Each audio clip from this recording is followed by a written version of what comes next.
Shalom pemirsa Pijar TV dimanapun Anda berada, senang sekali kami kembali menjumpai Anda sekalian.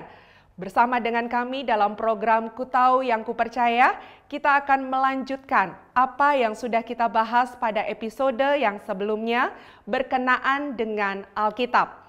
Nah, kali ini kita akan membahas pandangan-pandangan yang disampaikan oleh orang-orang mengenai Alkitab kita. Apakah Alkitab itu adalah firman Tuhan atau Alkitab itu hanya berisi firman Tuhan atau mungkin Alkitab itu sama sekali bukan firman Tuhan. Nah, kita akan bahas semuanya seperti biasa. Hambanya Pendeta Esra Soru sudah siap untuk memberkati kita sekalian. Untuk itu jangan kemana-mana pemirsa, tetaplah bersama kami di dalam program acara Ku Tahu Yang Ku Percaya.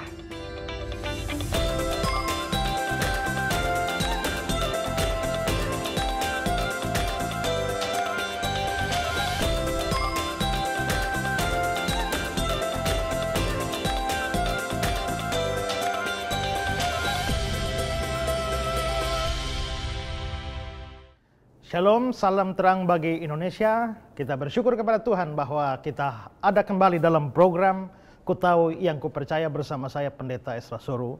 Kita memuji Tuhan karena berkat Tuhan, pertolongan Tuhan sehingga program Ku Tahu Yang Ku Percaya boleh Tuhan pakai memberkati kita, melengkapi kita dengan segala pengertian akan kebenaran.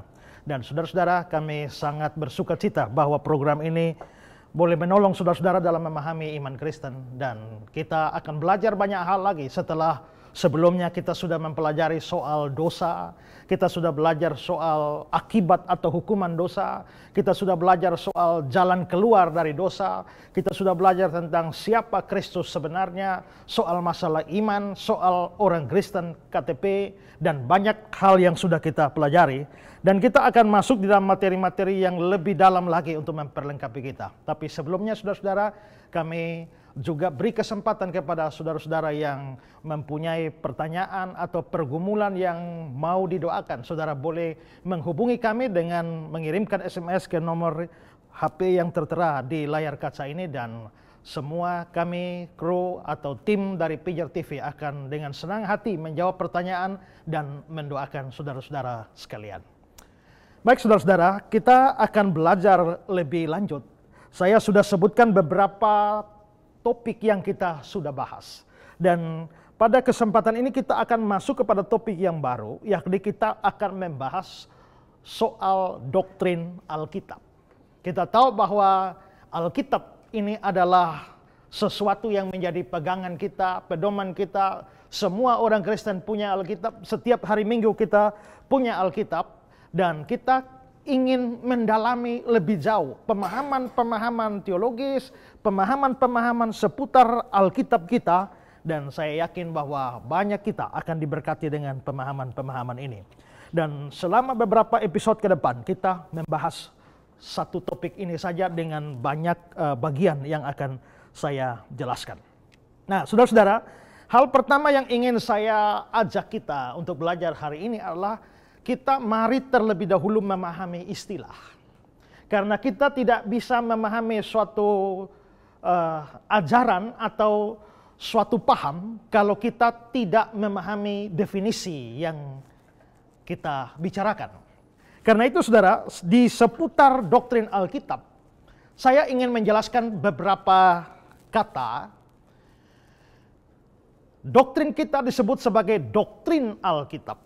Ya, doktrin Alkitab dalam bahasa teologi itu disebut sebagai bibliologi, ya, di mana biblos, ya, yang menurunkan bahasa Inggris Bible, dan juga kata logos.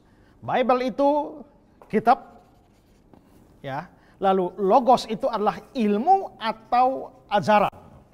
Maka bibliologi itu artinya ajaran tentang Alkitab, sama seperti teologia. Theos itu Allah, logos itu ilmu, ajaran. Teologia adalah ajaran tentang Allah. Atau misalnya dalam dunia sekuler kita mengenal psikologi dari kata psyche yang artinya jiwa dan logi yang artinya ilmu, sehingga psikologi itu disebut sebagai ilmu jiwa. Nah, doktrin Alkitab itu disebut sebagai bibliologi, artinya ajaran atau doktrin atau ilmu tentang Alkitab. Nah, kalau begitu kita perlu pertama-tama mengerti apa yang dimaksudkan dengan Alkitab itu sendiri. Ini kata pertama yang perlu kita pahami. Nah, saudara-saudara, kata Alkitab itu secara eksplisit juga muncul dalam Alkitab. Ya. Terutama dalam Alkitab bahasa Indonesia. Tentu saja dalam Alkitab bahasa lain kata Alkitab tidak muncul, tapi kata Alkitab itu muncul di dalam Alkitab bahasa Indonesia. Coba misalnya kita melihat Markus pasal 15 ayat yang ke-28. Coba dibacakan Markus 15 ayat 28. Demikian genaplah nas Alkitab yang berbunyi, ia akan terhitung di antara orang-orang durhaka. Demikianlah genap nas Alkitab. Jadi berarti kata Alkitab itu juga muncul di dalam Alkitab. Coba ayat yang lain lagi adalah Lukas 4 ayat 16. Coba dibaca. Lukas 4 ayat 16, ia datang ke Nazaret tempat ia dibesarkan, dan menurut kebiasaannya pada hari Sabat ia masuk ke rumah ibadat, lalu berdiri kehendak membaca dari Alkitab. Lalu berdiri hendak membaca dari Alkitab. Ya. Nah, jadi di dalam Alkitab ada kata Alkitab. Nah, kalau begitu sekali lagi kita bertanya, Alkitab itu apa? Nah, saudara perlu paham satu hal, bahwa kosakata kita dalam bahasa Indonesia itu ada pengaruh dan serapan dari bahasa Arab. Ya, karena itu ada banyak kata-kata yang kita pakai itu dari Arab. Sedangkan Arab sendiri dengan Ibrani itu satu rumpun bahasa. Kita tahu anak-anak Nuh itu ada Sem, Ham, Yafet. Dan Alkitab memberitahu kita bahwa Sem itu dengan bahasanya sendiri, Ham dengan bahasa sendiri, Yafet dengan bahasa sendiri. Nah, rumpun bahasa dari kalangan Sem itu disebut rumpun bahasa Semitik. Rumpun bahasa dari Ham itu disebut Hamitik. Rumpun bahasa dari Yafet itu disebut sebagai Yafetik. Nah, rumpun bahasa Semitik ini misalnya ada di sana adalah bahasa Ibrani, lalu juga ada bahasa Arab. Itu satu rumpun antara Ibrani. Karena itu Ibrani kadang-kadang mirip dengan Arab. Misalnya kata Ibrani kados. Kados itu bahasa Ibrani, sampai Arab dia menjadi kudus. Nah, lalu sampai Indonesia menjadi kudus juga. Jadi kados, kudus, kudus. Kata yang lain misalnya adalah dalam bahasa Ibrani abodah. Dari abodah bahasa Ibrani turun ke bahasa Arab menjadi ibadah. Lalu sampai Indonesia, ya ibadah. Karena Ibrani dan Arab satu rumpun, lalu Indonesia itu dipengaruhi oleh Arab, atau banyak mengambil kosakata Arab, maka akhirnya kita juga mirip Ibrani, mirip Arab juga. Ya, misalnya kalau bahasa Ibrani Gabriel, nah kalau G dalam bahasa Ibrani sampai di Arab itu menjadi J. Jadi Gabriel menjadi Jibril. Ya. Contoh lain misalnya dalam bahasa Ibrani ada Gehenna. Gehenna itu neraka, ya. Gehenna sampai ke Arab menjadi Jahana. Dari Jahana lalu entah bagaimana terjadi perubahan menjadi Jahanam. Jahanam kau, artinya orang neraka kau, ya kan? Nah, itu karena pengaruh. Nah, karena itu sama juga, kata Alkitab itu juga pengaruh dari bahasa Arab, di mana al itu adalah kata sandang. Kata sandang ini misalnya bahasa Inggris they, atau Indonesia sang, sang raja, sang nabi, itu kata sandang. Nah, al ini kata sandang. Maka kita melihat bahwa ada banyak kata bahasa Arab yang didahului oleh kata sandang al, ya. Al-Quran, Al-Ikhlas, ya, dan al-al yang lain. Nah, sedangkan kitab itu artinya buku. Sehingga Al-Kitab itu artinya sang buku atau the book. Atau secara terminologi akhirnya menjadi bahwa ini adalah sebuah buku yang mulia, sebuah buku yang luhur. Nah, itu dari bahasa Arab. Jadi itu disebut Alkitab. Jadi Alkitab itu adalah buku yang luhur, buku yang mulia. Itu arti dari Alkitab ya. Terus yang kedua, saya mau bahas kata yang juga seringkali kita sebut untuk Alkitab, tapi dalam bahasa Inggris Bible. Ya. Holy Bible, kita menyebut juga sebagai Bible. Nah, kata Bible ini dari mana? Kata Bible dalam bahasa Inggris itu sebenarnya diturunkan dari bahasa Yunani, ya. Bahasa Yunani itu adalah Biblos. Dari Biblos menjadi Bible, Bible. Tapi Biblos itu apa? Biblos ini adalah nama pelabuhan di Syria. Namanya Bublos. Ya. Kalau di Jakarta ada Tanjung Priok, ya, di Surabaya ada Tanjung Perak, di Syria ada Bublos. Nah, Bublos itu adalah nama pelabuhan di mana kapal-kapal mengangkut batang-batang papirus yang akhirnya dibuat jadi kertas. Nah, dari papirus ini, sebentar nanti saya akan jelaskan lebih dalam soal papirus, tapi papirus ini dibawa dari pelabuhan Bublos, dari Bublos ini menjadi Biblos, dan akhirnya menjadi Bible. Nah, dalam penggunaan awal, Biblos itu tidak langsung berarti atau mengacu kepada Alkitab kita. Tidak. Biblos itu adalah satu kata yang umum. Biblos itu bisa berarti hanya sekedar buku. Jadi buku apa saja itu Biblos. Ya. Kita melihat contoh ya dari Yohanes pasal 20 ayat 30.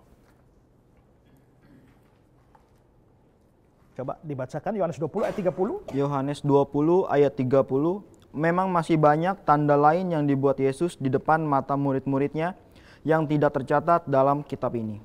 Ada banyak hal yang dibuat Yesus, tapi tidak tercatat dalam kitab ini. Nah, di sini Alkitab, Lembaga Alkitab Indonesia Terjemahan Baru, itu menerjemahkannya kitab ini. Tapi kalau kita melihat terjemahan bahasa Indonesia sehari-hari, saya bacakan bahasa Indonesia sehari-hari. Masih banyak lagi keajaiban-keajaiban lain yang dibuat Yesus di depan mata pengikut-pengikutnya, tapi tidak ditulis di dalam buku ini. Biblos ini. Berarti Biblos itu artinya buku.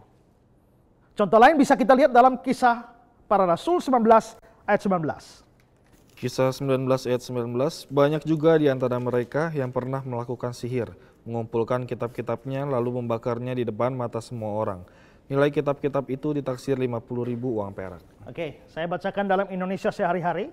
Dan mereka yang biasa menjalankan ilmu guna-guna, mengumpulkan buku-buku mereka dan membakarnya di hadapan orang banyak.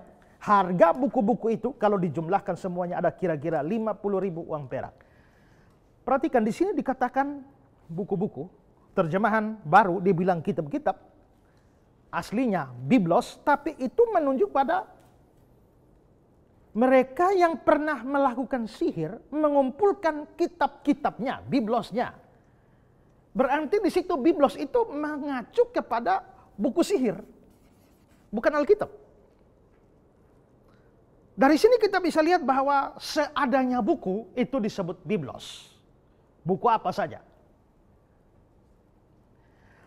Juga bukan cuma buku, tapi bahkan kumpulan-kumpulan perkamen, ya, papirus, itu juga disebut Biblos.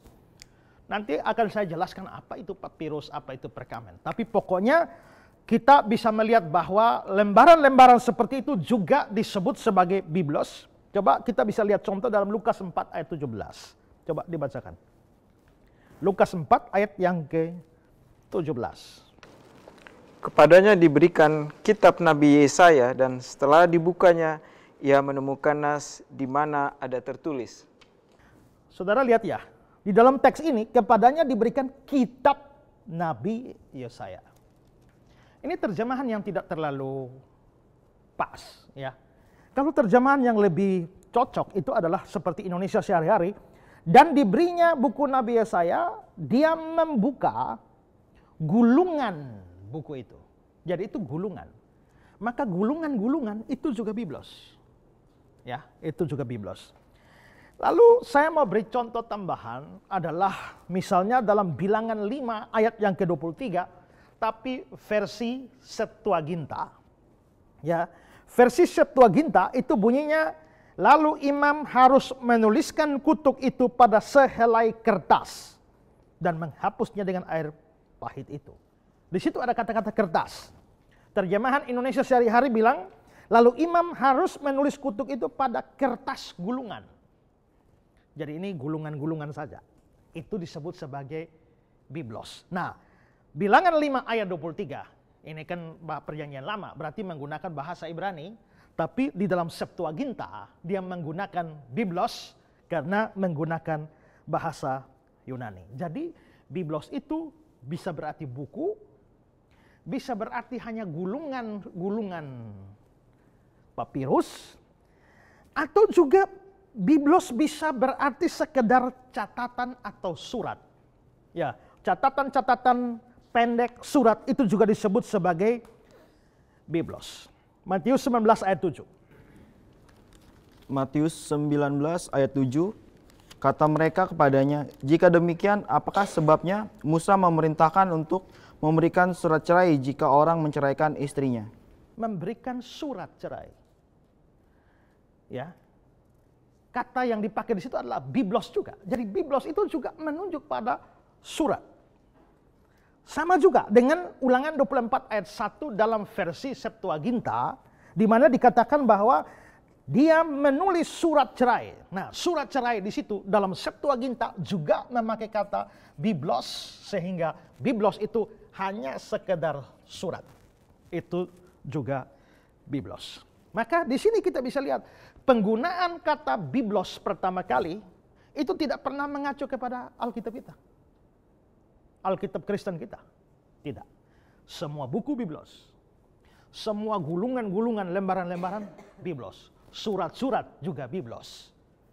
Jadi penggunaan pertama tidak pernah mengacu kepada Alkitab. Nah, lalu kapan kata biblos ini itu mulai diacu untuk menunjuk kepada Alkitab kita? Itu baru mulai tahun 150 Masehi. Itu baru. Tahun 150 Masehi, pertama kali oleh Clemens, seorang bapak gereja, misalnya dalam surat 2 Clemens pasal 14 ayat 2, ya, dia menerjemahkan the book itu sebagai ta Biblia, dan itu merujuk kepada Alkitab kita. Karena itu maka biblos itu yang menurunkan bahasa Inggris Bible itu baru dimulai tahun 150 Masehi. Sebelum itu penggunaan yang umum. Ya. Oke, kita sudah mempelajari dua kata, yaitu yang pertama Alkitab dan yang kedua adalah Bible. Sekarang kata ketiga yang mau kita bahas ini adalah kitab suci. Ya. Kitab suci.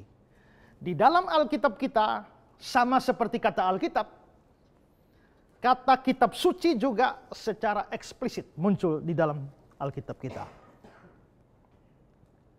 Misalnya Matius 21 ayat 42. Coba dibaca. Matius 21 ayat 42.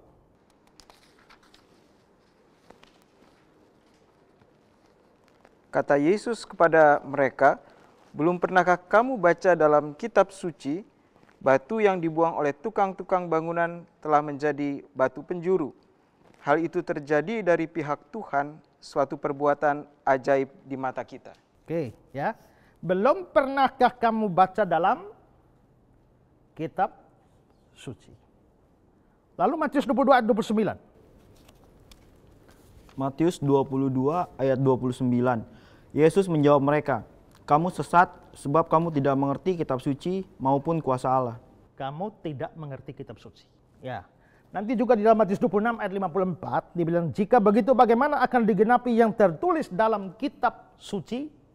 Jadi istilah kitab suci masuk juga di dalam Alkitab. Nah, berarti Alkitab disebut juga sebagai kitab suci. Nah, pertanyaan kita adalah mengapa sampai Alkitab juga disebut sebagai kitab suci? Ya. Nah, kita perlu memahami bahwa kata suci atau kudus itu arti dasar dari kata itu adalah terpisah dari atau dikhususkan untuk.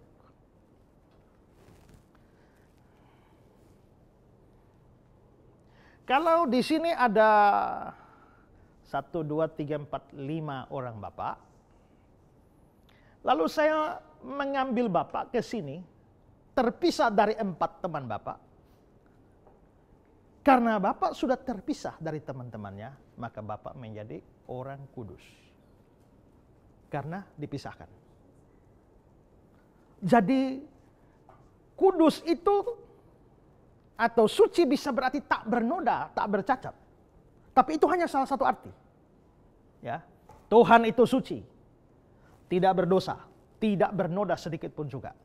Ya, tapi itu juga bisa berarti dipisahkan. Maka Bapak yang saya pisahkan dari teman-teman itu namanya orang kudus. Kalau saya punya misalnya ada 4 HP. Lalu HP yang satu saya khususkan untuk keluarga. Istri, anak menghubungi saya ke situ, nomor yang lain boleh dibuka untuk umum. Nah, begitu HP itu dikhususkan untuk keluarga, maka HP itu disebut sebagai HP kudus atau HP suci. Jadi dipisahkan dan dikhususkan. Itu artinya kudus atau suci. Saya tanya, apakah saudara-saudara orang kudus? Saudara telah dipisahkan Tuhan dari dunia ini dan dikhususkan bagi Allah. Kalau begitu, saudara adalah orang kudus. Dalam pengertian pertama dan kedua. Pengertian ketiga, tanpa noda, tanpa cacat, tanpa celah, belum. Nanti sampai surga baru pengertian ketiga ya. Tapi selama di dunia, saya orang kudus, ya. Artinya saya dipisahkan Tuhan dari dunia. Saya dikhususkan Tuhan untuk melayani Tuhan. Saya orang kudus. Tapi untuk pengertian ketiga, belum. Saya masih banyak dosa. Saudara masih banyak dosa, sampai surga baru kita sempurna, tidak ada dosa, pengertian ketiga. Jadi arti kata kudus atau suci itu seperti itu. Nah, kalau begitu, kitab suci artinya apa? Kitab suci artinya kitab itu dibedakan atau dipisahkan dari kitab-kitab yang lain. Ada banyak kitab, tapi karena kitab ini terpisah dari kitab yang lain, sekaligus kitab ini dikhususkan. Khusus untuk apa? Dikhususkan untuk mengenal Allah dan kebenarannya. Kalau kamu mau tahu siapa Allah, bacalah kitab suci. Kitab ini dikhususkan untuk menumbuhkan iman kita. Baca kitab suci, doa tiap hari kalau mau tumbuh. Nah, itu kan lagu sekolah minggu. Berarti kalau saudara baca komik, iman tidak bertumbuh. Baca majalah, iman tidak bertumbuh. Baca novel, iman tidak bertumbuh. Baca Alkitab, iman bertumbuh. Kalau begitu, ini adalah Alkitab, itu adalah satu buku yang dikhususkan untuk membuat iman kita bertumbuh. Maka karena dia dipisahkan dan dikhususkan, maka dia disebut sebagai kitab suci. Ya, paham ya? Oke? Ya. Saya mau bertanya, Pak. Ya. Alkitab itu kan dikatakan kitab suci. Ya. Nah, tapi di dalamnya mengandung hal-hal yang seperti contoh mengenai kebohongan Rahab, perzinahan Raja Daud, bahkan ada keraguan Abraham di sana dituliskan.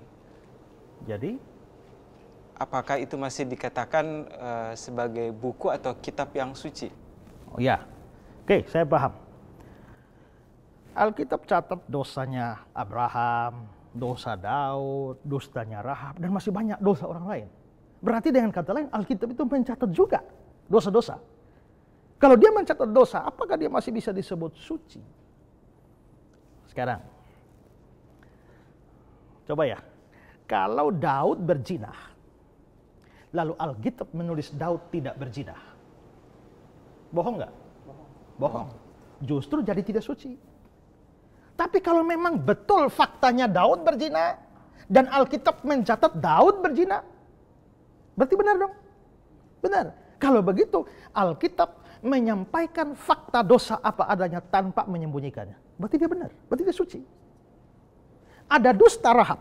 Tapi kalau Rahab berdusta, lalu Alkitab mengatakan Rahab tidak berdusta. Justru Alkitab berdusta. Rahab berdusta. Dan Alkitab mencatat dusta Rahab secara benar. Berarti Alkitab tidak berbohong. Abraham ragu-ragu. Alkitab mencatat apa adanya, dia ragu-ragu. Sampai akhirnya ditawari Hagar pun dia mau. Fakta begitu kan? Ya. Kalau begitu, Alkitab bahkan mencatat dusta secara benar. Alkitab mencatat yang tidak benar secara benar. Alkitab mencatat yang jahat, yang dosa secara benar. Kalau begitu, Alkitab memang mengatakan kebenaran. Dia bukan mengatakan dusta, bukan mengatakan dosa. Dan karenanya, fakta adanya dosa, keraguan, kejahatan dari tokoh-tokoh Alkitab sama sekali tidak membuat Alkitabnya menjadi bukan kitab suci. Jadi dia tetap adalah kitab suci. Oke? Ya. Nah, baik saudara, itu adalah istilah-istilah. Ya, kita membahas istilah Alkitab, juga kitab Bible, lalu juga kitab suci. Sekarang istilah lain yang mau saya jelaskan adalah istilah perjanjian. Ya, perjanjian atau testament, Old Testament and New Testament yang sering kita sebut sebagai perjanjian lama dan perjanjian baru.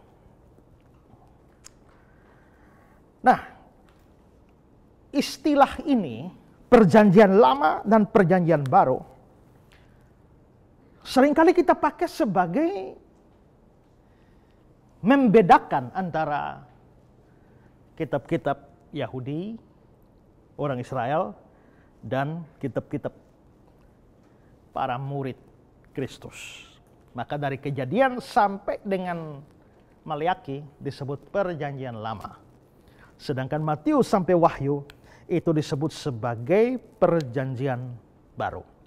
Nah, memang Alkitab itu ada istilah perjanjian lama ada, perjanjian baru juga ada. Kita mari coba lihat istilah perjanjian baru. Itu muncul dalam Yeremia 31 ayat yang ke-31. Coba dibacakan. Yeremia 31 ayat 31. Sesungguhnya akan datang waktunya, demikianlah firman Tuhan, aku akan mengadakan perjanjian baru dengan kaum Israel dan kaum Yehuda. Ya, aku akan mengadakan perjanjian baru.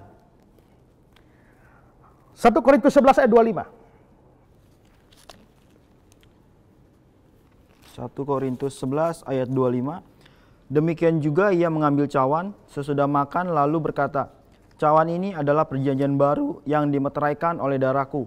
Perbuatlah ini setiap kali kamu meminumnya menjadi peringatan akan aku. Oke, cawan ini adalah perjanjian baru. Juga muncul dalam Ibrani 8 ayat yang ke-13. Oleh karena dia berkata-kata tentang perjanjian yang baru, jadi istilah perjanjian baru eksplisit dalam Alkitab. Bagaimana dengan istilah perjanjian lama? Juga muncul 2 Korintus pasal 3 ayat 14. Tetapi pikiran mereka telah menjadi tumpul, sebab sampai pada hari ini selubung itu masih tetap menyelubungi mereka, jika mereka membaca perjanjian lama itu tanpa disingkapkan, karena hanya Kristus saja yang dapat menyingkapkannya. Ya, Di sini ada muncul kata perjanjian lama. Hanya saja kita perlu sadar bahwa penggunaan awal istilah perjanjian baru dan perjanjian lama itu tidak mengacu kepada pembagian Alkitab. Bukan. Itu tidak mengacu kepada pembagian Alkitab, tapi itu mengacu kepada suatu periode dalam rencana keselamatan Allah. Jadi, ini ya. Kalau saudara lihat Alkitab saudara, batas perjanjian lama dan perjanjian baru di mana? Ya? Di mana?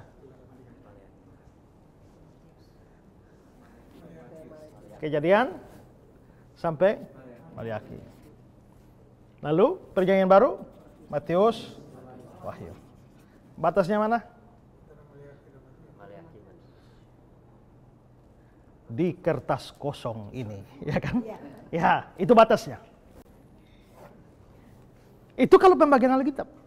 Tapi secara teologis pembagiannya tidak seperti itu. Ya. Makanya ada orang tanya, Tuhan Yesus disunat. Ya. Mengapa orang Kristen tidak disunat? Saya jawab saja, itu kan sunat itu kan tradisi perjanjian lama. Lalu mereka loh, perjanjian lama bagaimana? Yesus disunat itu ada dalam Injil Lukas itu, perjanjian baru. Oh, karena dia mengacu kepada pembagian kitab. Tapi pada waktu saya menyebut perjanjian lama, perjanjian baru, saya tidak mengacu kepada pembagian kitab. Secara periode rencana keselamatan, seluruh zaman sebelum Tuhan Yesus mati dan bangkit, itu disebut perjanjian lama. Jadi Matius, cerita Matius, Markus, Lukas, Yohanes, pokoknya sebelum Yesus mati, ini seluruhnya disebut perjanjian lama. Perjanjian baru itu baru mulai setelah Yesus mati. Setelah Yesus bangkit dari antara orang mati sampai kepada akhir zaman. Ini disebut sebagai perjanjian baru. Ini pembagian secara teologis. Maka istilah perjanjian lama dan perjanjian baru pada mulanya tidak mengacu pada pembagian Alkitab. Itu mengacu secara teologis. Ya. Nah, tapi belakangan itu mengacu kepada pembagian Alkitab. Acuan kepada pembagian Alkitab, Matius, Kejadian sampai Maliaki, Matius sampai Wahyu, itu baru mulai abad 2. Baru dipakai untuk mengacu kepada perbedaan antara kitab-kitab Yahudi dan kitab-kitab Kristen. Nah, hanya saudara perlu tahu, istilah Kejadian sampai Maliaki, kita sebut apa? Perjanjian lama. Perjanjian lama menurut siapa? Lama menurut siapa? Menurut orang Kristen. Tapi itu kan aslinya adalah kitab orang Yahudi. Dan orang Yahudi karena tidak mengakui Matius sampai Wahyu, maka bagi mereka tidak ada lama baru. Maka kita menyebut mereka, kitab mereka itu adalah perjanjian lama. Tapi mereka sendiri tidak menyebutnya perjanjian lama. Bagi mereka kitabnya yaitu kitab Taurat, Tanak, Torah, lalu Nevim, lalu Ketuvim. Itu Alkitab mereka. Nggak ada perjanjian lama, perjanjian baru. Tapi karena kita mempunyai Matius sampai Wahyu, kita menyebut ini perjanjian baru, otomatis yang punya mereka kita sebut sebagai perjanjian lama. Mengapa kita sebut demikian? Karena perjanjian lama dalam artian, dalam pengertian orang Kristen adalah itu mengacu kepada janji-janji Allah pada masa lampau. Disebut sebagai perjanjian baru karena ini menggenapi apa yang dijanjikan, tapi juga ada perjanjian-perjanjian yang berkenaan dengan hidup yang kekal. Maka orang Kristen menyebut ini sebagai perjanjian baru. Ya, paham semua? Saya mau bertanya, Pak. Oh ya. mengapa orang Kristen tidak hanya memakai perjanjian baru saja, tapi harus memakai perjanjian lama juga. Dan sebenarnya itu kan perjanjian lama itu milik orang Yahudi ya Pak ya? Ya, seperti saya bilang tadi, itu memang milik orang Yahudi, bukan orang Kristen.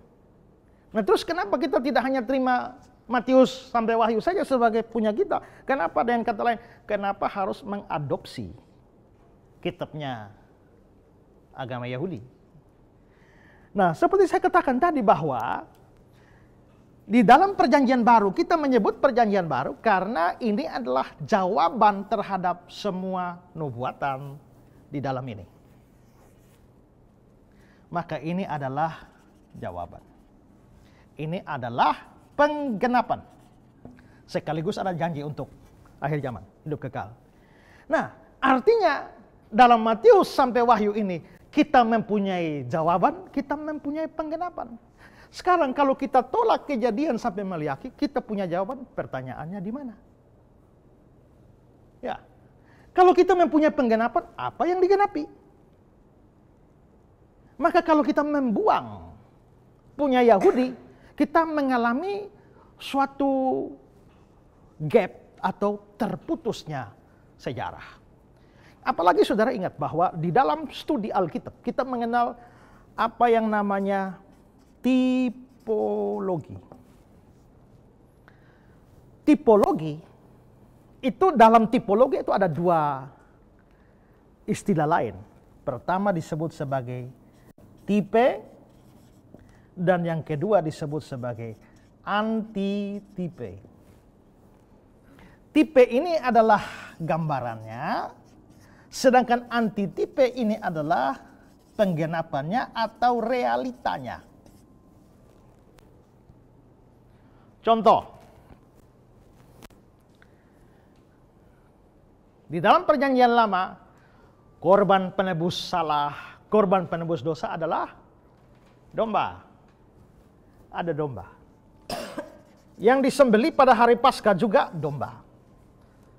Tapi sesungguhnya, makanya penulis Ibrani mengatakan, surat Ibrani mengatakan, apakah darah domba dapat menghapus dosa? Mustahil lah. Ya, berarti sebenarnya di dalam Kejadian sampai Maliaki yang punya orang Yahudi ini ada aturan korban domba. Tapi sebenarnya Allah tidak bermaksud bahwa memang darah domba sungguh-sungguh bisa hapus dosa. Itu dengan kata lain, di sini Allah hanya berikan bayangan. Realitas sesungguhnya baru akan datang kemudian hari. Karena itu wujudnya di Yesus Kristus. Maka waktu Yohanes Pembaptis lihat Yesus, dia bilang, lihatlah anak domba Allah yang menghapus dosa dunia. Itulah sebabnya Paulus juga berkata bahwa anak domba Paskah kita telah disembelih, yaitu Yesus. Berarti di sini ada bayangan domba. Tapi realita sesungguhnya itu ada pada Yesus. Ya, realita. Contoh lain, kalau saudara baca dalam Bilangan 21, orang Israel itu pernah melawan Tuhan. Ya, menggerutu. Tuhan murka pada mereka, kirim ular tedung, pagut semua, banyak orang yang mati. Lalu Tuhan bilang, Musa, tolong bikin satu patung ular ya. Dan siapa yang kena pagut ular, kalau dia melihat ke patung ular itu, dia tidak jadi mati, tapi sembuh. Ini sungguh-sungguh terjadi. Tapi sebenarnya ini hanya bayangan. Ada sesuatu yang akan menjadi penggenapan. Ini tipe. Ada antitipe yang akan datang. Antitipenya apa? Yohanes bilang apa? Sama seperti Musa meninggikan ular di padang gurun, demikianlah anak manusia harus ditinggikan. Itu berarti bahwa peristiwa dalam Bilangan 21 itu gambaran. Tipe. Antitipenya baru datang. Nah coba bayangkan. Kalau kita menolak semua ini, kita hanya punya antitipe, terus tipenya mana? Gambarannya mana? Kalau kita baca Injil Yohanes, sama seperti Musa meninggikan ular di padang gurun. Kapan? Di mana? Kalau kita buang ini, kita tidak dapat ceritanya. Karena ini cerita kelanjutan. Ya, orang Kita bersyukur ya. Karena kita punya dua-dua. Maka kita punya gambarannya, punya realitanya. Tapi orang Yahudi hanya punya gambaran. Sampai hari ini masih gambaran terus. Masih bayang-bayang terus. Realita belum. Makanya masih korban domba terus. Potong domba terus. Sampai sekarang juga ada agama-agama yang masih potong domba terus. Mereka masih berkutat pada bayangan. Sedangkan kita sudah realita 2000 tahun yang lalu kita sudah tinggalkan. Makanya kalau ada orang lain yang menjadi seorang Kristen, dia mengalami kemajuan 2000 tahun. Tapi kalau dia dari Kristen, tinggalkan Kristen, masuk agama lain, dan korban domba lagi, potong domba tiap tahun, tiap bulan, dia mengalami kemunduran 2000 tahun. Mau maju atau mau mundur? Nah, jadi itulah sebabnya. Mengapa? Sampai kita, walaupun itu ada Alkitab Yahudi, tapi kita terima. Karena kesinambungan, berhubungan dengan apa yang kita sebut sebagai perjanjian baru. Ya, jadi kita sudah bahas 4 istilah. Apa saja? Ya, Alkitab, Bible, perjanjian, kitab suci. Ya, ada 4 ya. Nah, itu istilah-istilah yang kita sudah bahas. Nah, kita akan masuk lagi pada poin berikut. Tapi sebelumnya, untuk saudara, para pemirsa yang kami kasihi, kalau saudara punya pertanyaan-pertanyaan yang ingin mendapatkan jawaban, atau juga termasuk punya pergumulan-pergumulan yang perlu didoakan, tim dari Pijar TV siap melayani Anda, menjawab pertanyaan Anda, mendoakan Anda. Maka silakan Anda hubungi SMS dengan mengirimkan SMS ke nomor HP yang tertera di layar kaca Anda ini. Oke, setelah kita memahami istilah-istilah, sekarang saya mau bahas hal yang lain, adalah bahwa Alkitab itu adalah sebuah buku yang luar biasa. Alkitab itu adalah sebuah buku yang luar biasa. Sebuah buku yang unik, yang mana dia mempunyai keunggulan dibandingkan dengan seluruh kitab-kitab suci, atau bahkan bukan cuma kitab suci, tapi kitab-kitab kuno, bahkan yang sekuler sekalipun. Ya. Nah, kalau begitu kita sekarang bertanya, apa uniknya Alkitab kita, atau apa luar biasanya Alkitab kita? Saya berikan beberapa keunikan dari Alkitab ini ya. Yang pertama adalah bahwa ini adalah kitab yang ditulis dalam kurun waktu yang sangat panjang. Ini adalah kitab atau buku yang ditulis dalam kurun waktu yang panjang. Sekarang saudara, perhatikan perjanjian lama dan perjanjian baru kita. Ini pertengahannya. Kitab pertama dari perjanjian lama adalah kitab Kejadian. Kitab terakhir dari perjanjian baru adalah kitab Wahyu. Dari sisi tahun penulisan, ya, dari sisi tahun penulisan adalah bahwa kitab Kejadian itu ditulis kira-kira sekitar tahun 1500 sebelum Masehi. Ingat ya, saya pernah jelaskan, Masehi itu dari kata Mesias. Masehi itu dari kata Mesias, itu bahasa Ibrani. Mesias itu bahasa Ibrani. Bahasa Yunani adalah Kristus. Sehingga sebelum Masehi, itu dalam bahasa Inggrisnya kan BC, before Christ. Maka 1500 BC, 1500 sebelum Masehi artinya 1500 tahun sebelum Tuhan Yesus lahir. Kalau saya bilang tahun 10.000 sebelum Masehi artinya 10.000 tahun sebelum Tuhan Yesus lahir. Tapi kalau saya bilang tahun 500 Masehi, ya, 500 Masehi berarti 500 tahun setelah Yesus lahir. Maka di sini adalah BC, tahun Masehi itu dipakai bahasa Latin AD, Anno Domini, ya, tahun Tuhan kita. Jadi Perhatikan, kalau kita sudah bicara tahun-tahun, bukan hanya di Alkitab, tapi kalau kita bicara sejarah sekuler pun, kita selalu bilang tahun sekian sebelum Masehi. Saudara coba pikir, itu uniknya itu ya. Dalam hitung sejarah dunia, orang omong sejarah apa saja, selalu acuannya adalah sebelum Masehi, before Christ. Berarti Kristus itu menjadi sentral sejarah dunia. Aneh ya. Orang kok hitung dunia ini tidak pakai si A, si B, si C, tapi pakai Kristus. Maka saya selalu bertanya, siapa pemuda Nazaret ini? Siapakah tukang kayu dari Nazaret ini sampai kelahirannya dipakai menjadi standar perhitungan sejarah dunia? Itu luar biasa. Ya. Nah, kembali kepada poin kita.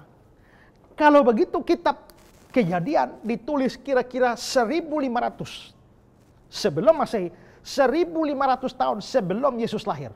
Kitab Kejadian sudah ada. Ya. Terus dalam perjanjian baru kita, kitab-kitab yang terakhir ditulis itu adalah kitab Wahyu dan surat-surat Yohanes. Ingat ya, Matius, Markus, Lukas, Yohanes itu bukan urutan waktu. Ya. Jadi bukan berarti Matius berarti pasti Matius ditulis lebih dulu. Markus berarti setelah itu Markus nomor 2, bukan. Itu hanya pertimbangan teologis untuk penyusunannya, ya. Tapi misalnya surat Galatia itu dipercaya sebagai surat paling tua dari seluruh kitab perjanjian baru. Itu Galatia paling tua. Ya. Yang paling muda itu adalah surat-surat Yohanes, Injil Yohanes, dan kitab Wahyu. Kenapa paling tua? Karena dari semua rasul Tuhan Yesus, semua mati syahid. Yang mati baik-baik cuma Yohanes. Mati dalam usia tua di Efesus. Efesus itu Turki sekarang. Ya, dia mati dalam keadaan tua, maka dia menulis Injil Yohanes setelah ada Injil Matius, Injil Markus, Lukas. Baru Yohanes menulis belakangan. Nah, kitab-kitab Yohanes itu ditulis sampai akhir 90-an. Sampai akhir abad 1 baru selesai. Nah, sekarang berarti kalau kita hitung dari sini, Kejadian sampai Wahyu, berapa tahun? Dari Kejadian sampai Kristus 1500. Dari Kristus sampai sini, itu kira-kira tahun 90-an. Mari bulatkan 100. Maka di sini 1500, di sini 100. Maka 1600 tahun. Seluruh Alkitab kita ditulis dalam tempo waktu 1600 tahun. Kalau kita hitung secara generasi,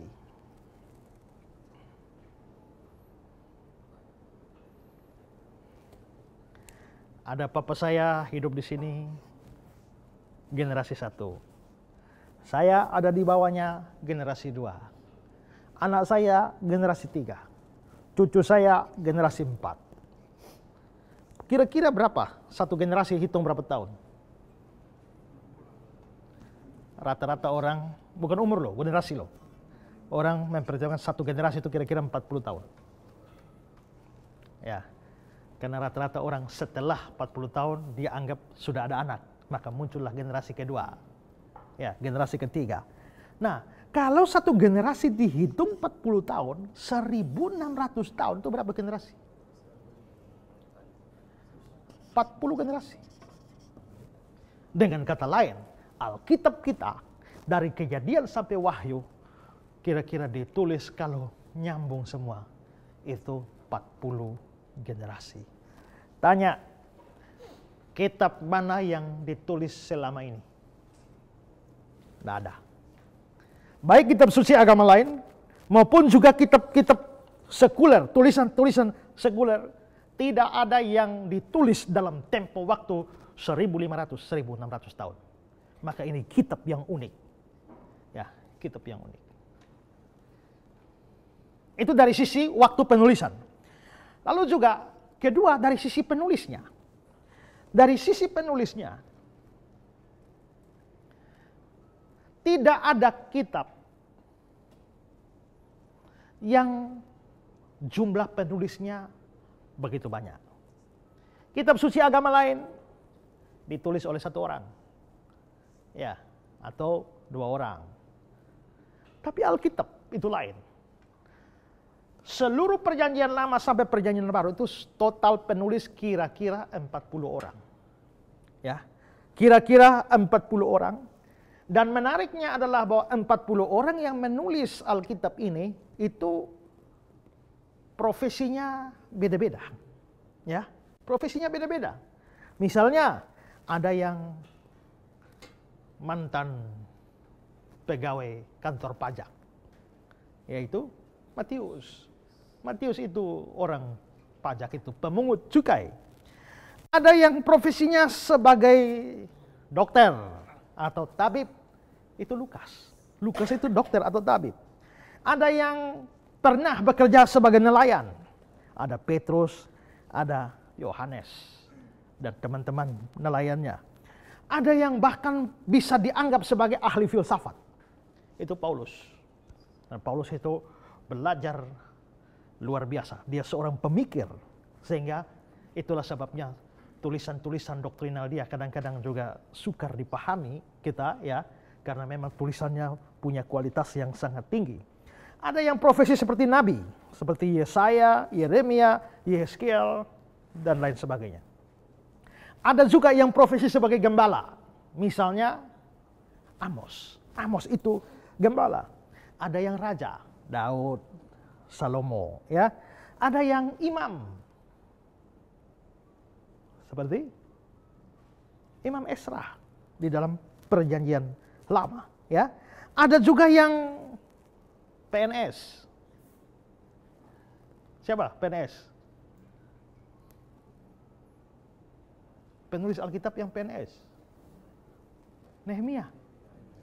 Karena Nehemia itu pegawai di, ya, kerajaan Persia. Nanti dia minta izin bosnya untuk datang pulang ke tanah air untuk membangun tembok Yerusalem. Nah, itu pegawai pemerintah itu, ya. Lalu juga ada yang juga menjadi semacam pemikir juga seperti Musa, ya. Ada jenderal militer seperti Yosua yang memimpin perang. Ada perdana menteri seperti Daniel, ya. Itu perdana menteri itu ngatur di kerajaan Babilonia, ya. Dan masih banyak lagi. Jadi total semua kira-kira ada 40 orang berbeda dengan profesi yang berbeda. Jadi lama waktunya seperti itu, 1500 atau 1600 tahun, ditulis oleh 40 orang berbeda dengan profesi berbeda. Ketiga adalah ditulis di tempat, pada masa dan suasana yang berbeda. Ya. Kitab-kitab tertentu dari agama lain hanya ditulis di tempat tertentu.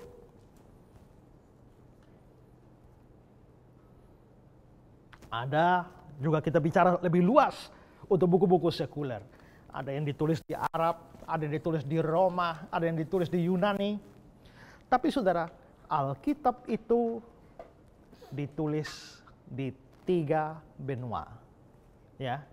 Ada yang ditulis di benua Asia, ada yang ditulis di benua Afrika, ada yang ditulis di benua Eropa. Ya. Jadi ini kitab yang ditulis di 3 benua, Asia, Afrika, dan Eropa. Tempatnya pun beda-beda. Misalnya Musa. Kebanyakan Musa menulis itu di padang gurun. Selama 40 tahun memimpin, dia menulis. Maka kita mendapatkan kisah-kisah di padang gurun. Berarti ditulis di padang gurun.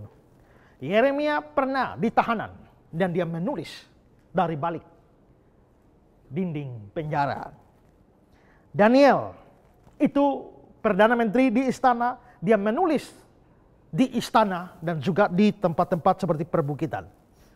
Paulus juga menulis sebagian suratnya di dalam penjara. Makanya disebut sebagai surat-surat penjara seperti Filipi, ya, atau juga Filemon. Itu adalah surat-surat penjara. Lalu juga kita bisa melihat Lukas yang menulis kisah para rasul menyertai Paulus. Itu berarti nulisnya di jalanan itu. Ya, pergi kemana ikut Paulus tulis, kami masuk ke sini, ke sini, ke sini. Berarti itu menulisnya di jalanan. Yohanes menulis Injil Yohanes dan surat-surat Yohanes itu di Efesus, ya, di Turki menulis di sana. Juga secara khusus kitab Wahyu itu ditulis dalam masa pembuangan dia di Pulau Patmos, ya. Lalu penulis-penulis lain ada dalam kancah peperangan, mereka menulis. Ada yang menulis dalam keadaan damai. Misalnya Salomo, damai-damai nulis. Enak ya? Tapi ada yang dalam keadaan perang nulis. Ya, ada yang dalam keadaan perang nulis. Jadi kita bisa melihat bahwa ini adalah suatu buku yang untuk menulisnya banyak tempat. Dan tidak ada kitab seperti ini. Makanya saya bilang ini buku yang luar biasa, buku yang unik. Ya. Nah, lalu juga kita dari sisi bahasa. Dari sisi bahasa, hampir semua kitab di dalam dunia ini ditulis hanya dalam satu bahasa. Ya. Kitab suci orang Islam yang ditulis hanya dalam satu bahasa saja, yaitu bahasa Arab. Tapi beda dengan Alkitab kita, itu ditulis dalam 3 bahasa. Yang paling umum untuk bahasa perjanjian lama itu adalah bahasa Ibrani yang tadi sudah saya jelaskan bahwa itu adalah bahasa yang satu rumpun dengan bahasa Arab. Yaitu rumpun bahasa Semitik. Karena satu rumpun maka sama modelnya ditulis dari kanan ke kiri. Ya. Kalau Arab itu didominasi bulat-bulat, Ibrani didominasi oleh kotak-kotak. Tapi prinsipnya sama, ditulis tanpa huruf hidup. Jadi A, I, U, E, O itu tidak ada. Ya. Ditulis tidak ada. Waktu baca ada. Makanya kita kenal nama Tuhan itu kita bilang Yahweh. Itu bacanya. Tapi kalau tulisnya YHWH, Yod He Waw He. Waktu baca ada. Kok susah sekali ya? Oh, tidak susah karena itu bahasa mereka. Yuk, coba saudara baca ini. Baca ya.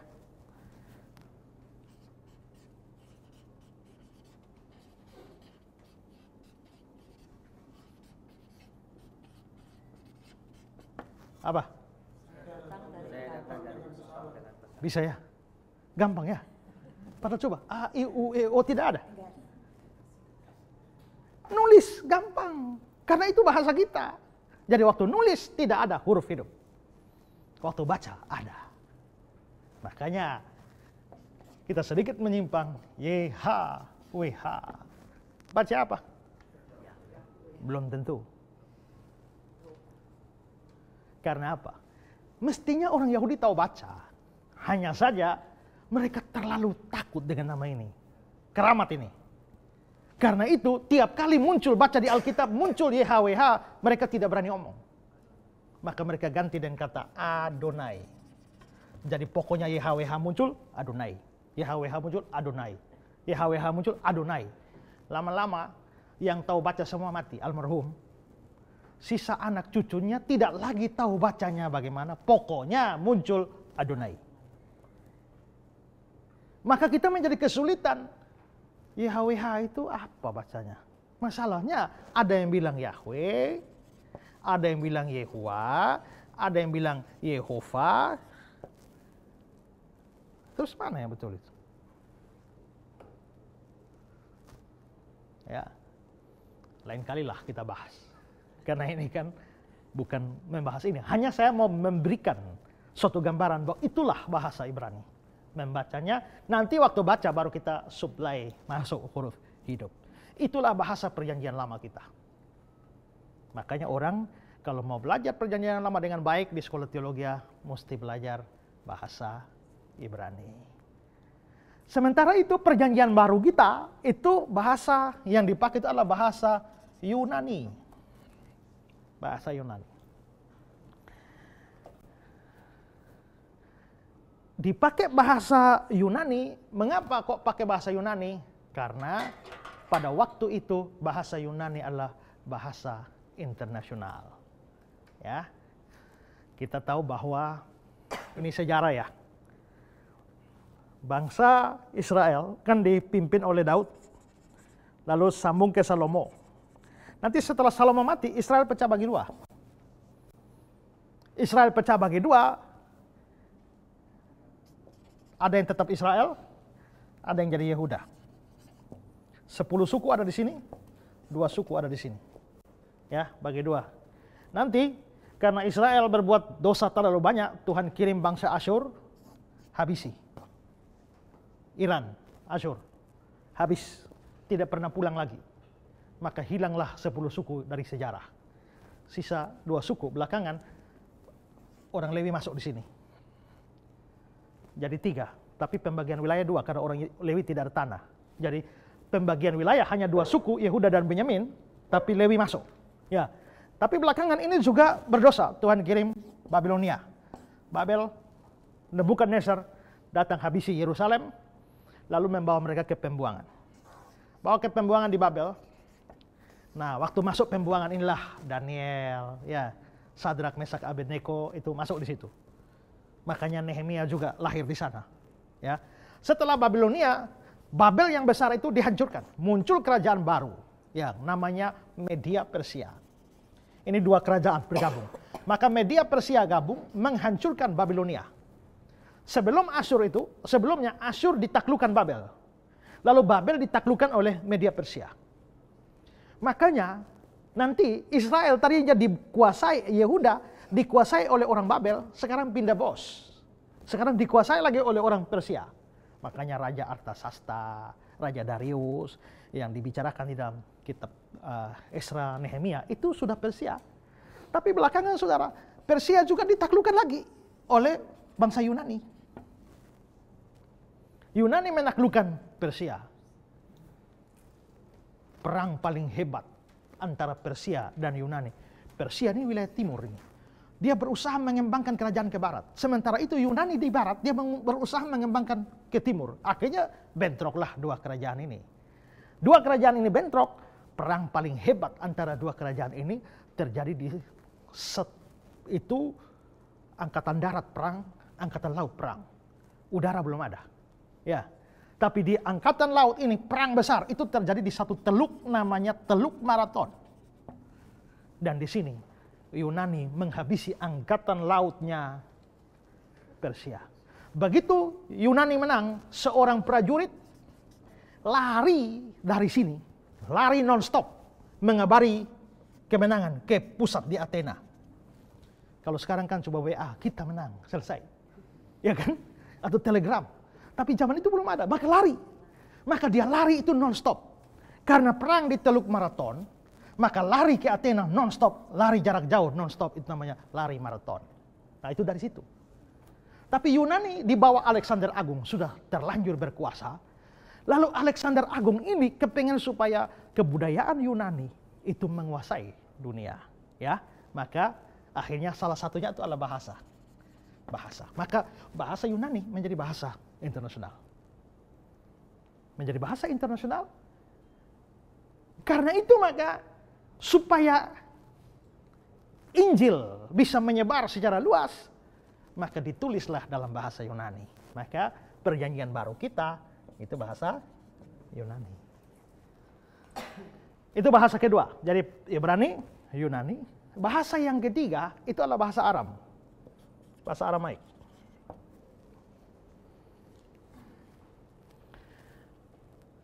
Bahasa Aramaik ini adalah bahasa yang dipakai oleh Tuhan Yesus hari-hari. Secara umum PL itu dalam Ibrani. Secara umum PB itu bahasa Yunani. Tapi bahasa Ibrani dipakai muncul di dalam perjanjian lama. Misalnya sebagian kitab Esra itu ada dalam bahasa Aramik. Di dalam perjanjian baru dia muncul dalam istilah-istilah tertentu. Misalnya Efata itu Aram, ya, atau Gabata, atau Rabuni, Talitakum. Saudara coba perhatikan Tuhan Yesus di atas kayu salib. pada waktu ditinggal bapaknya, dia berteriak bagaimana? Ya, Eloi Eloi atau Eli Eli? Bukan Eloi Eloi.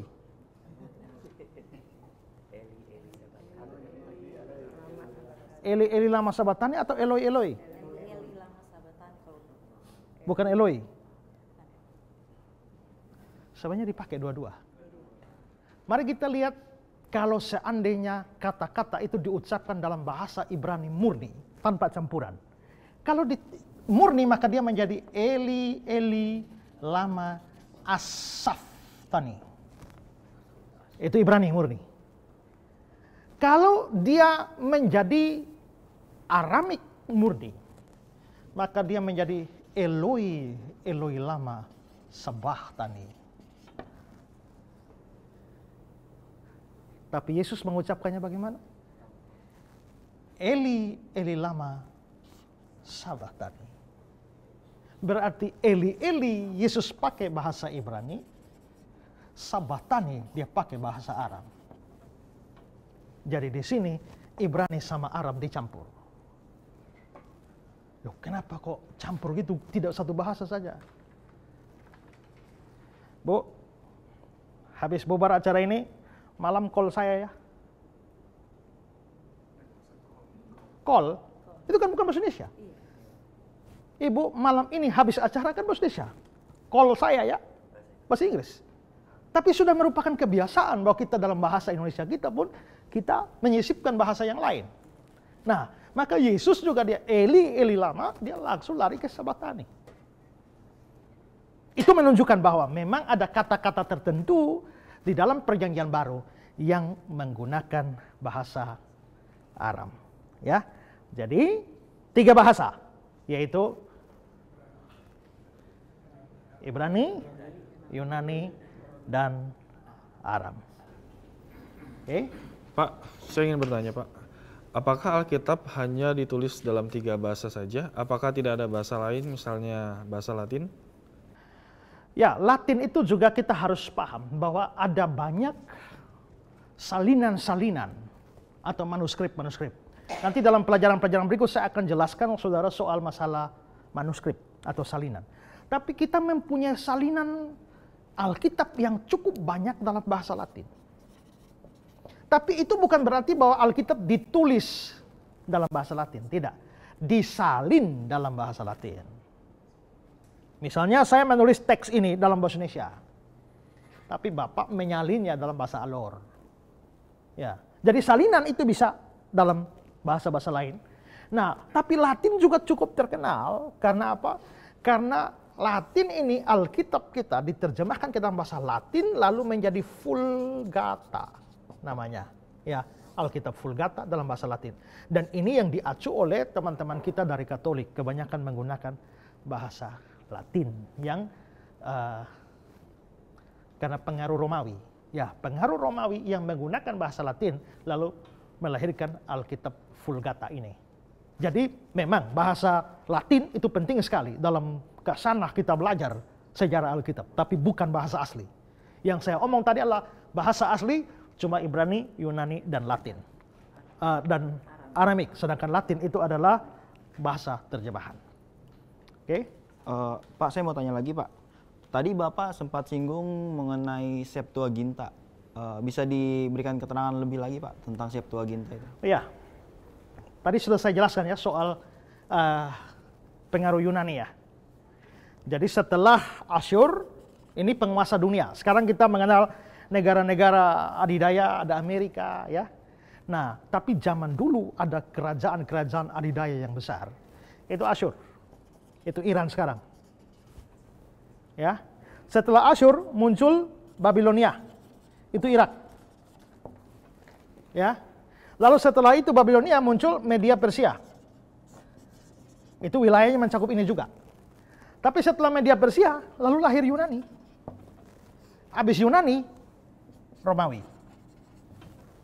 Perhatikan ini ya. Nah, setelah Media Persia, itu lalu lahir Yunani. Yunani ini dibawa ke kepemimpinan Alexander Agung, menaklukkan hampir seluruh tempat yang disebut dunia pada masa itu.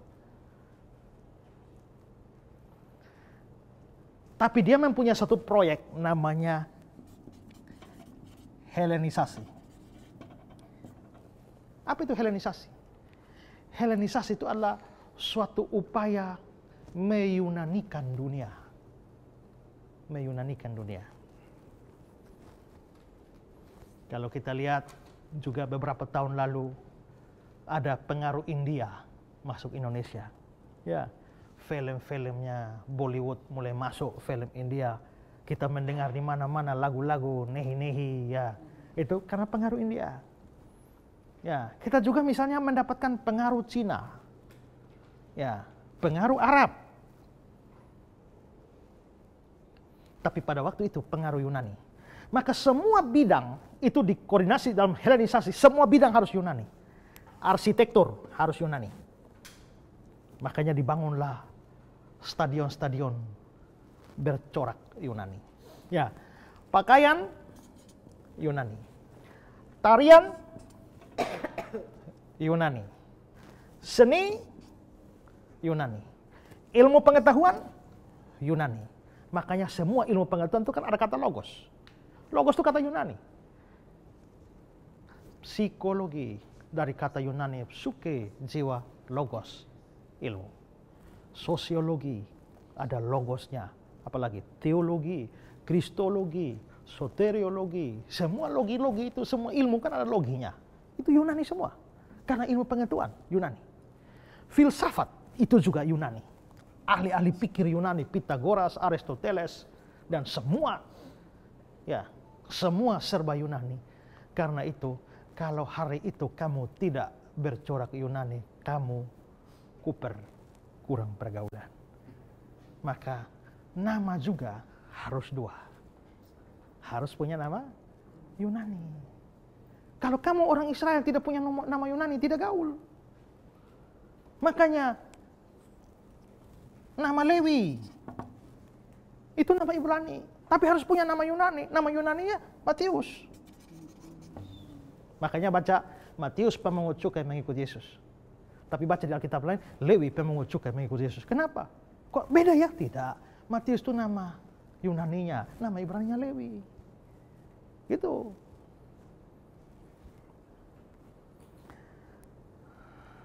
Pernah tahu ada orang yang anaknya lahir kasih nama Yudas? Jarang ya? Kalau ada kita bilang ini kayaknya orang tua nih sudah beres ini. Ya. Kenapa? Yudas dianggap pengkhianat. Nggak mau.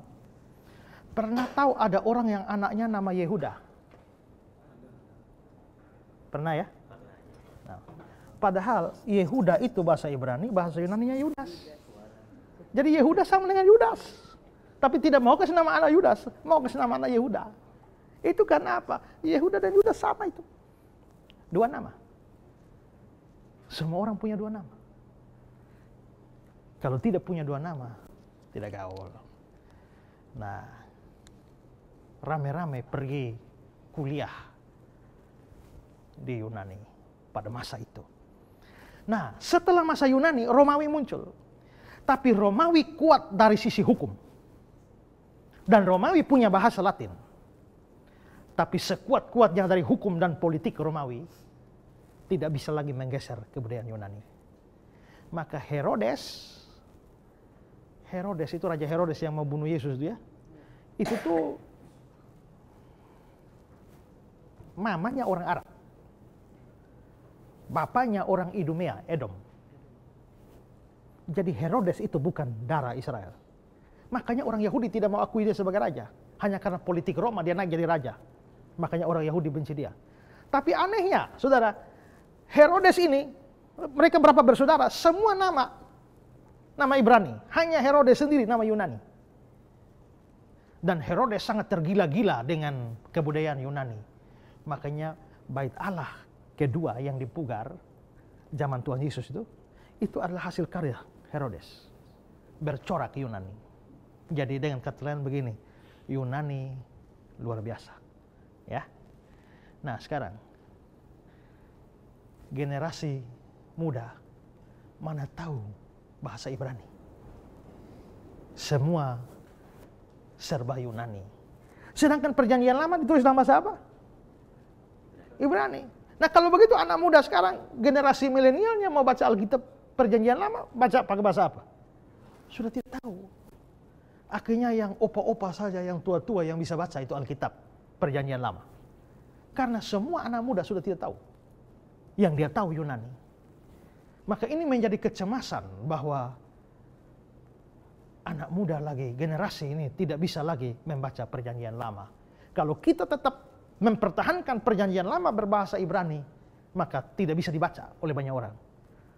Supaya Alkitab bisa dibaca, perjanjian lama berbahasa Ibrani diterjemahkan ke bahasa Yunani. Harus diterjemahkan, supaya generasi muda bisa baca. Maka kapan diterjemahkan? Itu tahun 200, kira-kira 200 sebelum Masehi. 200 tahun sebelum Tuhan Yesus lahir. Terjemahkan di mana? Terjemahkan pada waktu itu pusat pendidikan Yunani itu ada di Alexandria. Alexandria itu di Mesir. Ya. Perpustakaan besar itu Yunani ada di Alexandria. Karena itu berkumpullah kira-kira 70 pakar Yahudi. Ya. Lalu di sana mereka menerjemahkan perjanjian lama berbahasa Ibrani ke dalam bahasa Yunani. Berapa lama diperlukan untuk terjemahkan? 70 tahun.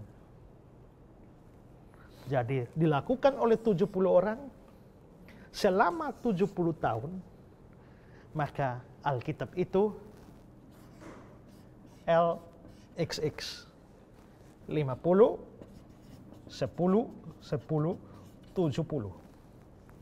Dan juga disebut sebagai Septuaginta. Jadi kalau ditanya tadi, Septuaginta itu apa? Septuaginta itu adalah Alkitab Perjanjian Lama yang telah diterjemahkan ke dalam bahasa Yunani. Jadi Tuhan Yesus juga waktu hadir dalam dunia, Septuaginta ada. Dan beberapa orang mengatakan bahwa sepertinya Tuhan Yesus juga beberapa kutipan itu mengutip dari bahasa atau dari Alkitab Septuaginta ini. Oke? Satu hal yang perlu dipikirkan, saudara ya. Lihat. 1500 sampai 1600 tahun. Terus ditulis oleh kira-kira 40 orang. Dalam 40 generasi. 3 benua. Asia, Afrika, dan Eropa. Di tempat-tempat yang beda-beda. Ini 1600 tahun. Misalnya, kita semua penulisnya, ini sudah almarhum, yang sana belum lahir. Ini 1600 tahun ini. Tapi saudara coba pikir, kalau kita membaca Alkitab, kok nyambung ya? Tak usah omong jauh-jauh lah. Saya bagi kertas saudara satu-satu. 1, 2, 3, 4, 5, terus. Sekarang masing-masing menulis apa yang ada di pikirannya, tidak boleh diskusi. Apa saja, terserah. Setelah tulis semua, saya kumpul, ya masuk percetakan. Keluarkan jadi buku, terbitkan, jual. Di Gramedia. Orang buka bab pertama, ibu bahas soal bagaimana menanam sayur dengan baik. Bab kedua, siapa yang akan menang Liga Champion sepak bola. Ya, bab yang ketiga adalah bagaimana mengobati penyakit kanker. Ya, bab yang keempat, bagaimana meningkatkan follower di YouTube. Bab yang kelima, bagaimana cara menjahit baju dengan baik. Waktu orang baca, orang bilang buku apa ini? Ini kayaknya yang nulis ini gila ini. Ya, bagaimana bisa tidak nyambung satu sama lain? Kenapa tidak nyambung? Karena saudara-saudara nulis sendiri-sendiri, padahal sejaman ini, hanya tidak komunikasi. Tapi bagaimana kalau saya ngontrol? Pak, tolong nulis soal mata ya.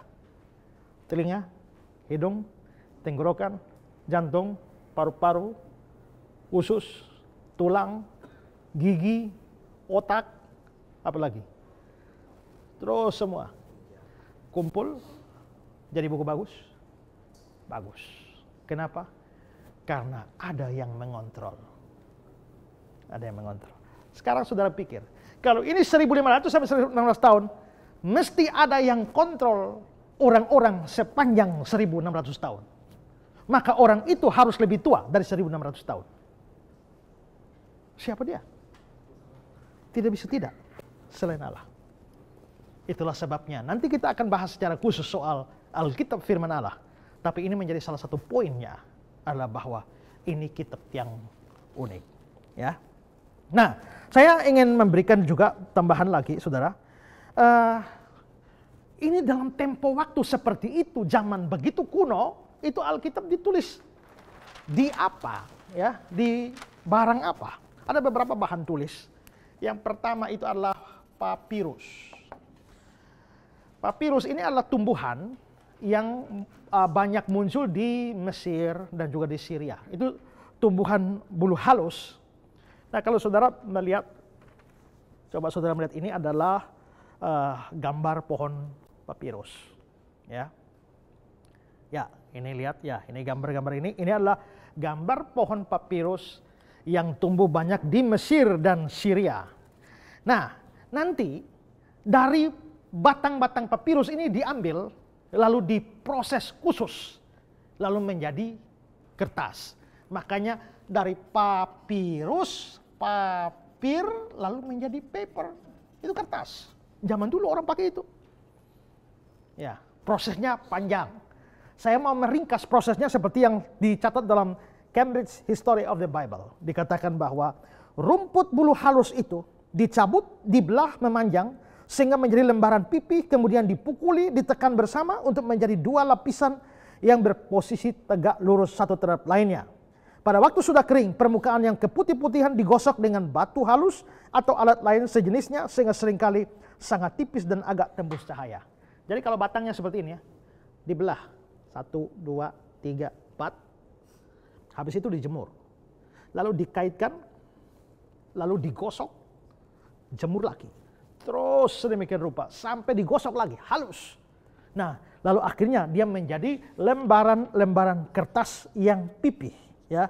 Dan setelah jadi, biasa dikasih warna-warni untuk menarik, dan Alkitab kita ditulis di sana. Kalau saudara melihat gambar berikut ini, nah ini contoh-contoh lembaran papirus di mana Alkitab kita tertulis, ya. Ini Ibu bisa lihat, ya. Ini naskah-naskah Alkitab, ya, yang ditulis di atas papirus. Nah, itu alat pertama yang paling umum, ya. Dan juga yang kedua adalah namanya perkamen. Namanya perkamen, kalau tadi dibuat dari rumput bulu halus, maka ini perkamen adalah alat yang lebih tahan lama. Itu dibuat dari kulit binatang. Kulit binatang atau domba, yang setelah diambil kulitnya, itu lalu disamak, dikasih halus lagi dengan alat khusus, lalu di atasnya ditulis. Ini lebih kuat dari papirus. Perkamen ini muncul ya di dalam 2 Timotius 4 ayat yang ke-13. Di situ ada kata-kata, ya, jika engkau kemari, bawa juga jubah yang kutinggalkan di Troas, di rumah Karpus, dan juga kitab-kitabku, terutama perkamen itu. Selain perkamen, yang ketiga ada semacam lempeng tanah liat. Itu dari, ya, semacam tanah liat, lalu dibakar. Setelah dibakar, lalu ditulis. Nah, ini yang kalau saudara nanti lihat juga di Yeskiel 4 ayat 1, itu ada kata bata. Kata bata di sana itu dipakai juga nulis pada waktu itu. Lalu pena, pulpennya itu di dalam dari alat yang namanya stilus. Stilus itu adalah satu pen besi khusus yang dipakai untuk memberikan ukiran-ukiran di atas perkamen, papirus, ataupun juga batu bata. Yeremia 17 ayat 1. Jelas itu ada menyinggung kata pena besi. Itu stilus. Lalu juga ada yang lainnya lagi, masih ada beberapa bahan dasar yang lain. Tapi ini 4 itu adalah bahan yang umum. Nah, juga saya tambahkan satu hal juga ya. Selain dari penulisan, penyebarannya.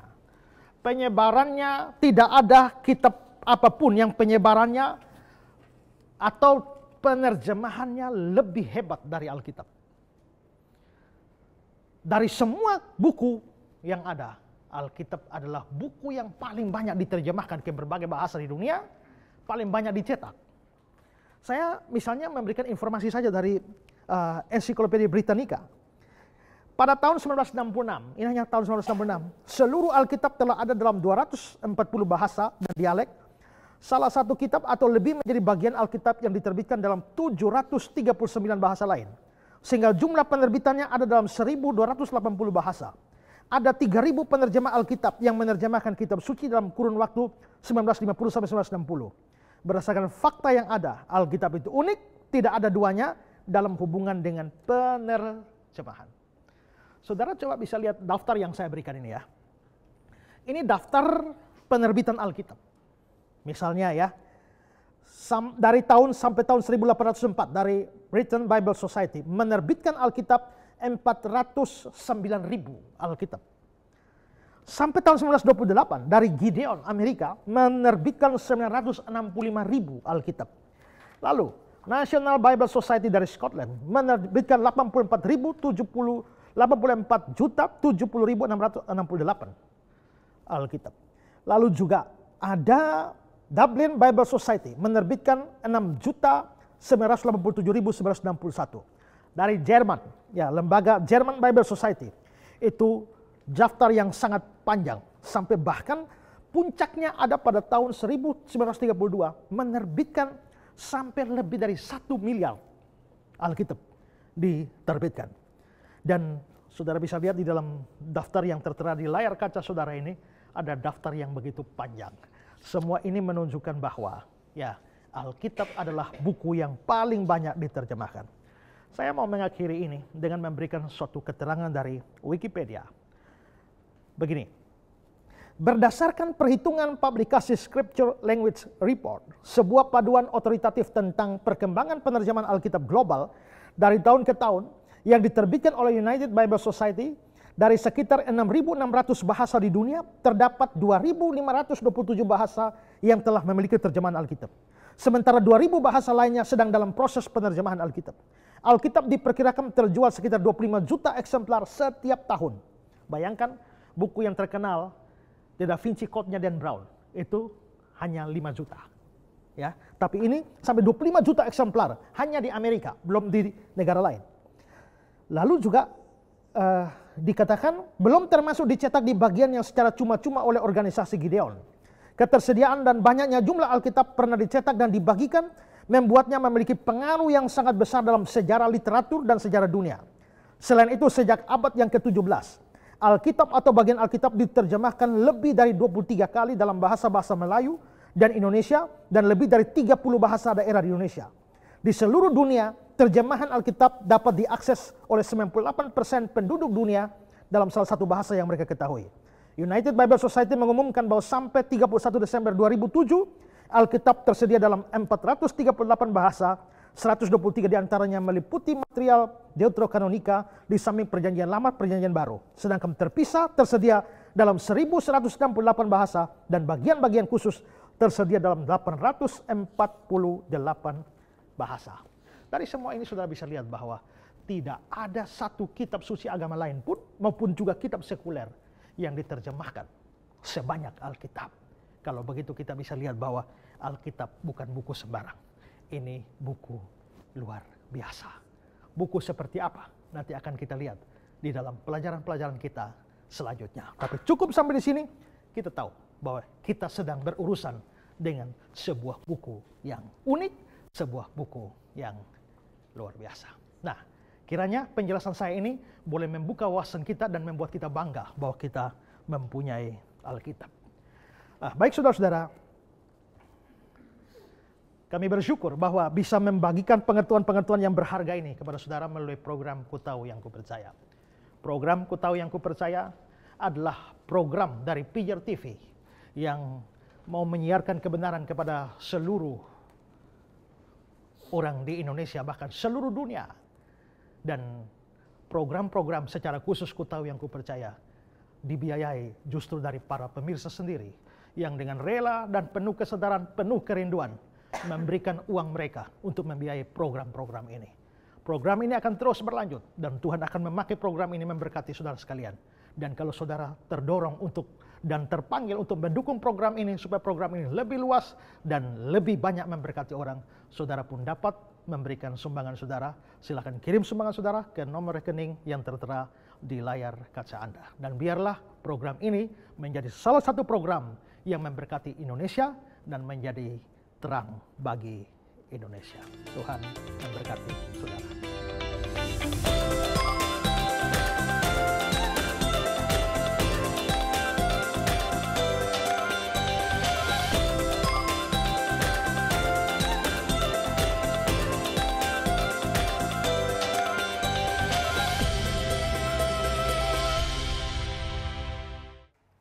Menarik sekali bukan pemirsa, apa yang disampaikan oleh hambanya memberikan pengetahuan bagi kita serta keyakinan akan Alkitab yang kita baca.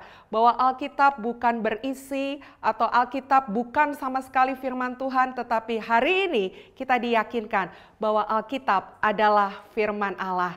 Sehingga menjadi doa kami, biarlah Anda menjadi pribadi yang semakin rindu dan haus untuk membaca firman Tuhan hari lepas hari dalam kehidupan kita bersama.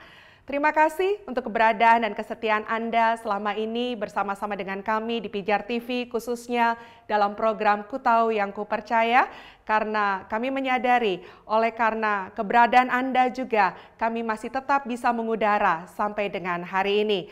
Dan sekiranya ada kritik, saran, pendapat yang ingin Anda sampaikan, silakan menyampaikannya lewat nomor telepon yang tertera di layar kaca Anda, dan kami akan senantiasa berupaya untuk melayani setiap masukan-masukan yang diberikan. Dan juga pemirsa, kami menghimbau sekiranya Anda ingin berbagi berkat bersama-sama dengan kami untuk menunjang pelaksanaan operasional dari setiap tayangan melalui Pijar TV, Anda bisa memberikan dukungan dana melalui nomor rekening yang juga tertera di layar Anda. Taburan yang Anda berikan tidak akan pernah kembali dengan sia-sia. Sampai di sini dulu kebersamaan kita dalam program Ku Tahu Yang Ku Percaya. Sampai jumpa lagi dan Tuhan Yesus memberkati.